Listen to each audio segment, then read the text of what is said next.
Close the door. Kita perlu bicara.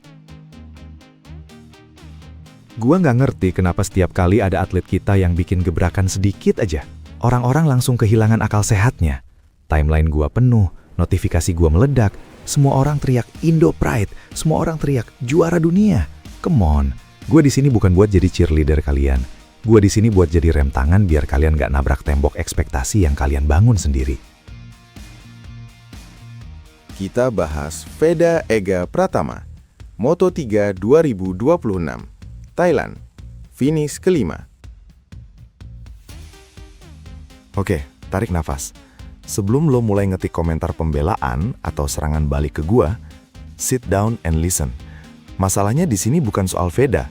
Masalahnya ada di mindset kalian dalam menanggapi sebuah hasil balapan. Lo tepuk tangan karena dia bawa bendera Indonesia, atau lo tepuk tangan karena lo ngerti betapa sulitnya teknis balapan yang baru aja terjadi. Kalau jawaban lo cuma yang pertama, stop being naif. Itu namanya fanatisme buta, dan fanatik racun buat atlet muda. Mari kita bedah ini pakai logika, pakai data, dan buang dulu emosi kebanggaan nasional lo ke tempat sampah sebentar. Kita bicara fakta. The skepticism. Jangan terkecoh hype. Lo lihat beritanya? Veda finish kelima di sirkuit Buriram. Debut, Minggu 1 Maret 2026.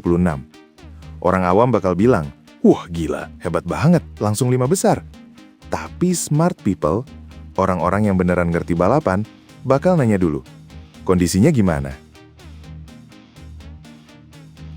Gua sempat skeptis, jujur aja.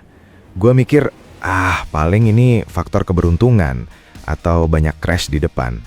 Karena biasanya, rookie itu butuh waktu. Rookie itu butuh adaptasi. Moto3 itu hutan rimba, men. Lo lengah dikit, lo dimakan. Ini bukan balapan antar kampung. Ini kejuaraan dunia. Jadi ketika gua denger dia finish kelima, insting pertama gua adalah meragukan kualitas gridnya atau mencari loophole di balik hasil itu. Apakah lo sadar satu hal? Veda bilang sendiri, saya sudah mengenal sirkuit ini. Itu kuncinya. Dia hafal Buriram. Dia punya data di kepalanya tentang setiap tikungan, setiap breaking point. Ini sama kayak lo ujian matematika, tapi lo udah pernah ngerjain soal yang sama persis seminggu sebelumnya. Tentu aja lo bakal lebih percaya diri dibanding murid lain yang baru lihat soal itu pertama kali. Jadi, pertanyaannya, apakah Veda hebat atau dia cuma nyaman? The Psychology, mentalitas jalanan di sirkuit dunia. Disinilah kita masuk ke ranah psikologi, atau yang gue suka sebut street smart. Dalam dunia kompetisi tingkat tinggi, kenyamanan itu senjata, tapi juga jebakan. Veda bilang, mengenal sirkuit memberi saya sedikit lebih percaya diri. Itu pola pikirnya. Dia nggak masuk ke lintasan dengan mental, gua rookie, gua harus hati-hati. Enggak, dia masuk dengan mental, gua tahu jalanan ini wilayah kekuasaan gua.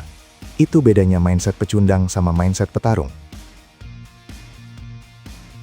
Banyak pembalap muda kita yang punya skill dewa, tapi mentalnya kerupuk.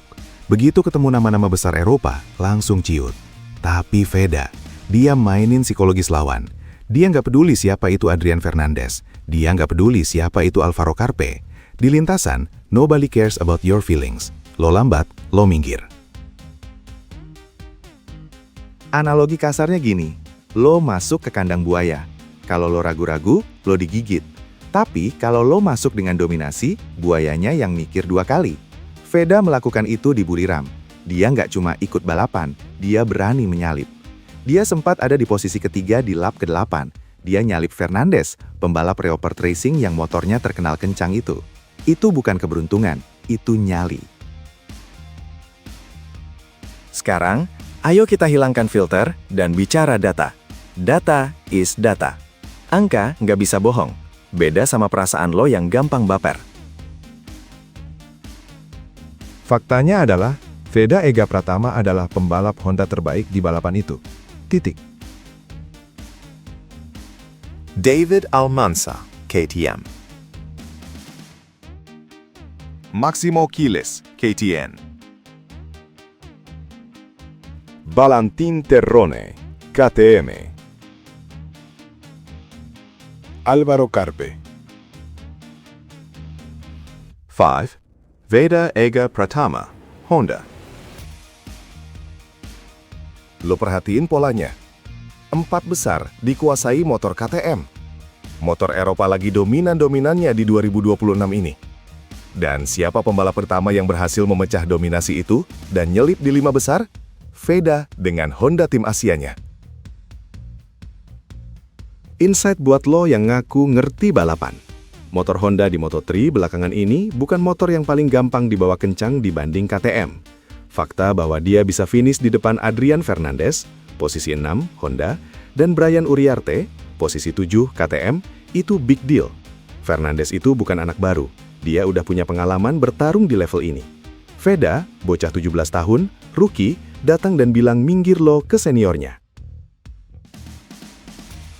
Gua lihat datanya, Veda sempat berjarak 1,734 detik dari Quiles di lap ke-9. Oke, dia nggak bisa ngejar Quiles dan Almanza. Let's be real, Almanza main di liga yang beda hari itu. Dia juara dengan 25 poin. Clean race. Tapi Veda nggak hancur. Dia disalip Carpe, dia disalip Fernandez, turun ke posisi 5. Biasanya, rookie kalau udah disalip, mentalnya drop, panik.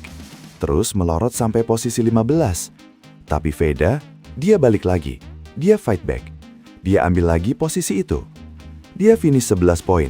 Dia unggul 1 poin dari Fernandez dan 3 poin dari Uriarte. Dan ngomongin soal rivalitas, ingat nama Brian Uriarte dan Hakim Danish? Itu rival dia di Red Bull Rookies Cup. Di mana mereka? Uriarte finish ke-7. Hakim Danish posisi 18, 0 poin. Veda literally mengasapi teman seangkatannya. Ini bukti bahwa transisi dia dari ajang pembibitan ke kejuaraan dunia berjalan jauh lebih mulus dibanding yang lain. Mindset over matter. Apa selanjutnya? Jadi, apakah gua terkesan? Yes. Apakah gua mau bilang dia bakal juara dunia tahun ini? Hell no. Jangan bodoh. Ini baru satu balapan. Ini baru Thailand. Ujian sebenarnya bukan di sirkuit yang dia hafal. Ujian sebenarnya adalah nanti ketika dia balapan di sirkuit Eropa yang dingin, asing, dan teknikal, di mana dia nggak punya contekan di kepalanya. Di situ kita bakal lihat mental aslinya. Gue ngomong gini karena gue peduli sama pola pikir kalian. Kalau kalian terlalu memuja dia sekarang, kalian bakal jadi orang pertama yang menghujat dia saat dia jatuh atau finish di posisi 15 nanti. Itu siklus toxic fans Indonesia yang harus kita putus. Veda udah ngebuktiin dia punya speed. Dia udah ngebuktiin dia punya nyali buat dogfight sama pembalap Eropa. Dia rookie terbaik di seri perdana. Itu fakta yang nggak bisa dibantah. Tapi perjalanan masih panjang. Ada 20-an seri lagi. Konsistensi itu rajanya, bukan kejutan satu malam. So, here is the deal. Berhenti bersikap naif. Berhenti cuma lihat hasil akhir. Lihat prosesnya. Lihat gimana dia handle pressure pas disalip balik. Lihat gimana dia maksa motor Honda itu buat nempel sama gerombolan KTM. Itu yang harus lo apresiasi. Veda Ega Pratama sudah membuka pintu Moto3 2026 dengan tendangan keras. Pintunya udah kebuka. Sekarang tinggal gimana dia jalan masuk dan bertahan di dalam ruangan yang isinya serigala semua itu. Tugas kita, be smart. Dukung dengan logika, bukan cuma dengan emosi. Jangan kasih beban next Rossi atau apalah itu ke pundak anak umur 17 tahun. Biarin dia balapan, biarin dia belajar. Dan kalau dia salah, biarin dia perbaiki, tanpa perlu lo caci maki. Pikirin itu baik-baik. Gunakan otak lo sebelum jari lo mengetik.